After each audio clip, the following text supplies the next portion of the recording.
Welcome back to espresso program में। अब बात करेंगे हम आजकल मेरे फेवरेट सेगमेंट की, और वो है वकार अहमद मलिक साहब की, जो कहना चाहिए ना, आवारगी में हद से गुजर जाना चाहिए लेकिन कभी कभार तो घर जाना चाहिए। वकार साहब इस वक्त नॉर्दर्न एरियाज में मौजूद हैं और इस वक्त जिस इलाके में मौजूद हैं ये इलाका मेरा इंतहाई पसंदीदा है। मैं सोशल मीडिया पे भी इसके बारे में लिखता भी रहता हूँ, इजहार भी करता रहता हूँ। आप अगर यहाँ पे ना गए तो फिर आप कहीं नहीं गए। हम फंडर की बात कर रहे हैं। एक छोटा सा गाँव है, छोटी सी वैली है और इतनी ज़्यादा खूबसूरत है। और एक बात मैं हमेशा अमला इस हवाले से कहता हूँ कि कैमरे की आंखें से इंसाफ नहीं करती, ये इतनी प्यारी जगह है। और अगर आप इस हवाले से जानना चाहते हैं तो वकार अहमद मलिक इस वक्त हमारे साथ मौजूद है। वकार भाई के हवाले से आपके दिल में क्या क्या अरमान है, और यहाँ की जो आप बात करें झील, तस्वीर में तो बहुत खूबसूरत लग रही है और देखने के बाद जब दिल कर रहा है कि हम भी पहुंच जाए, तो आप जरा इस खूबसूरत मंजर का नक्शा तो खींचें। बहुत शुक्रिया इमरान, बहुत शुक्रिया उर्मिला। बहुत ही खूबसूरत सुबह है इस वक्त फंडर में। खुनकी है, रात को बाकायदा सर्दी हो जाती है। और फंडर के हवाले से बहुत सारी बातें हैं, डेफिनेटली हम सफ़र शर्त में भी करेंगे। बहुत सारी तफसील है, बहुत सारी बातें हैं जो कि फंडर के हवाले से हैं, इसकी खूबसूरती के हवाले से हैं और कुछ अंदेशों के हवाले से हैं। फंडर जो है ये एक आउट ऑफ द वर्ल्ड चीज़ है। जब भी आप यहाँ से एक मोड़ है, जैसे ही फंडर सामने आता है तो आंखों को यकीन नहीं आता। वो तमाम शायर हजरात जिन्होंने मतलब फितरी खूबसूरतियों का एक नक्शा खींचा है, वो चाहे अंग्रेज़ी शायर हैं, चाहे किसी भी ज़ुबान की उर्दू की शायर हैं, आप कई दफ़ा ये समझते हैं कि ये तमाम चीज़ जो है ये इनकी तख़य्युल की एक पैदावार है और ये कम से कम ये चीज़ अर्थ पे नहीं हो सकती।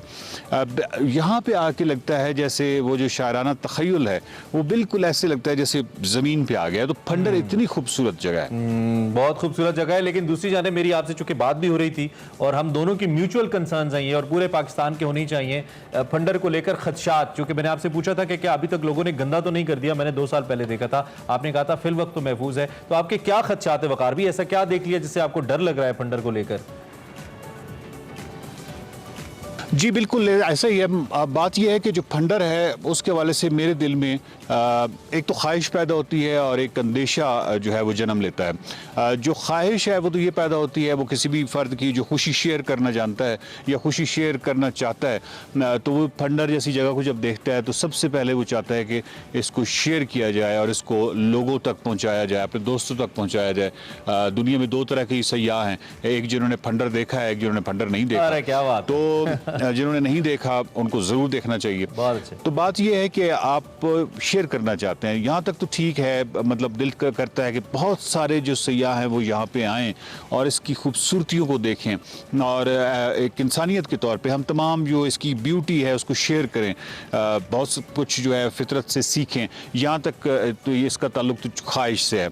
जो अंदेशा जन्म लेता है वो ये लेता है कि जिस तरीके से हमने पाकिस्तान में हर वो जगह जिसको आलमी पजीराई हासिल हुई अपनी खूबसूरती के हवाले से, उसको जिस तरह जिस लगन से हमने बर्बाद किया है उसकी मिसाल नहीं मिलती। आप किसी भी को उठा कर देख लें, झील सैफुल मुलूक को जिस तरह बर्बाद करके रख दिया गया है, नरान है, आपको फेरी मेडोज़ है जो कि अभी आहिस्ता आहिस्ता जो है वो भी इसी तरह ख़राब हो रहा है। हालांकि फेरी मेडोज़ वो जगह थी जो कि नागा पर्वत किसी भी 8000 की बेस पे इतना बड़ा पाइन ट्रीज़ का जंगल और वो तमाम चीज़ें इतनी यूनिक हैं कि वो दुनिया में उसकी मिसाल नहीं मिलती। लेकिन जिस तरीके से हम उसको भी ऑर्गेनाइज नहीं है तो डेफिनेटली उसको भी एक तबाही की तरफ हम लेके जा रहे हैं। बिल्कुल इसी तरह करीमाबाद है जिस यहाँ पे बिल्डिंग्स इस तरह बन रही हैं, हालांकि किस कदर अफसानवी एक टाउन हुआ करता था। इस तरह हमने बाकायदा कोशिश करके लगन से उन तमाम जगहों को जिनको आलमी पजीराई हासिल हुई हमने उनको बर्बाद किया है।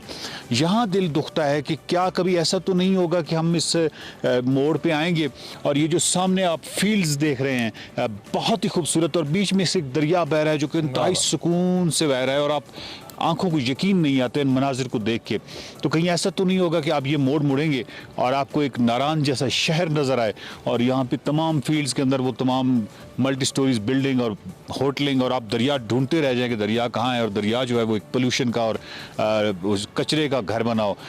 इस चीज़ का अंदेशा है। क्या हम ऐसा कर सकते हैं? ये मतलब ये मेरी एक ख्वाहिश है कि क्या हम ऐसा कर सकते हैं कि हुकूमत जो है या हम बहसीत अवाम, ये सोशल वर्कर, ये जितनी NGOs हैं, ये जो समाजी कारकुन हैं, हम तमाम बहसीत कौम फंडर को टेकअप करें और हम कहेंगे इसको हमने बर्बाद नहीं होने दें। मुझे जब आपने वकार भी कहा ना क्या हम ऐसा कर सकते हैं, यानी कि आप वो जो इजहार खदशात का कर रहे थे कि क्या हम ऐसा कर सकते हैं कि ये दरिया एक नाले में तब्दील हो जाए और यहाँ बिल्डिंग, तो हमने ऐसा किया है।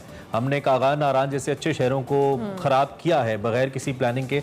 और अब भी हम ट्वीट्स की हद तक तो हमारे सारे ओहदेदारान रोज़ कह देते हैं जी पाकिस्तान दुनिया में नंबर 1 डेस्टिनेशन है, लेकिन ऑन प्रैक्टिकल ग्राउंड्स कुछ नहीं होता है। प्लीज़ इन सारी चीज़ों को प्रिजर्व करें। ये वो चीज़ें हैं जो चली गई तो फिर नहीं आती। इमरान खान साहब खुद इस बात का इदराक करते हैं कि ये इलाके ख़राब हो जाते हैं लोगों के जाने से, लेकिन उसके बावजूद अमली तौर पर कुछ नहीं करते। वज़ीर आज़म हैं, इसका ख्याल करें प्लीज़। ब्रेक लेंगे, ब्रेक के बाद हाजिर होंगे। आप देखते रहिए एक्सप्रेसो।